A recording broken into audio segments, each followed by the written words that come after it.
Hi viewers, అందరికీ నమస్కారం. Welcome to Sravya's recipes. Hi అండి. ఇవాళ మన రెసిపీ ఆలు బఠానీ క్యాప్సికమ్ కర్రీ. అయితే ఈ రెసిపీ ఎలా చేయాలనేది చూద్దామా. ఇప్పుడు ఇక ప్రాసెస్ స్టార్ట్ చేద్దామా. ఈ కర్రీ కేవలం రైస్ కే కాదండి, రోటీస్ కూడా చేసుకోవచ్చు. అయితే ఇక ప్రాసెస్ స్టార్ట్ చేద్దామండి. బండి పెట్టుకుని ఆయిల్ పోసుకోండి.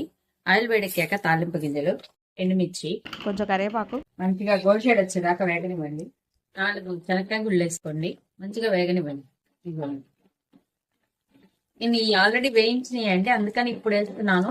ఒకవేళ గనక మీరు పచ్చి వేసుకుంటే ముందుగా ఫస్ట్ శనక్కాయ గుళ్ళు వేసుకొని దాని తర్వాత తాలింపు గింజలు వేసుకోవాలి. ఉల్లిపాయలు, పచ్చిమిరపకాయలు, క్యాప్సికమ్, అలానే టమోటాలు అండి. నేను 2 టమోటాలు దగ్గర కలుపుతున్నాను.